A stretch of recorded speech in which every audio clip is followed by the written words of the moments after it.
আরে শ্যামলদা, পা নাচাচ্ছেন দেখছি। মাচান মাচান আর কোথায়?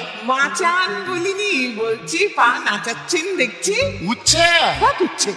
উচ্ছে এককালে মাচানে হতো বই কি, কুমড়ো লাউ সবই মাচানে হতো। এখন আমার ছোট বাড়িতে অত ঠাই কোথায়? উঠোনেই লতিয়ে বাড়ছে, ফল ফলাচ্ছে। পুরো কন্ড কটা আজ দেখছি একেবারেই নন ফাংশনিং। মধ্যে গল্প করতে এলু, জ্বালাবি জ্বালাবে। বুঝলে? হ্যাঁ, সবাই ভাবে তরকারির বাগান করা বুঝি খুবই সোজা। আরে জানেন না তো কিচেন গার্ডেনের পেছনে কত খাটনি। আরে জল দাও রে, সার দাও রে, মাঝে মাঝে মাটি খুঁড়ে শিকড়ে হাওয়া লাগাও রে। দাদা দাদা দাদা, আপনি সেই কৃষ্ণ ভক্ত কুকুরটাকে দেখছি না কেন? সে তো আপনার সঙ্গ ছাড়েই না। কুকুর?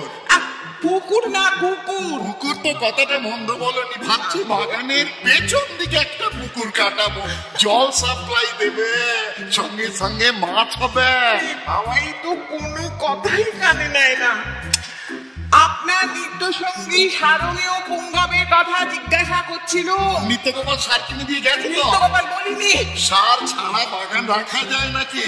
সংসার যেমন রসে বসে থাকলে শোভন, তেমনি তরকারির বাগানও একেবারে যাকে বলে সারে গোবরে চিল্লা দেয়। বুঝলে না? বুঝেছি, মর্মে মর্মে বুঝেছি। গরমে তো না না, মর্মে মর্মে। পটল কুমড়ো লাউ তরমুজ হবে। তুমি আমার বাগানটা একবার দেখে যাও না। না দাদা, না দাদা, আজকে আমার তাড়া আছে। তাছাড়া এত সীমিত সময়ে সীমা হয়তো বলিনি।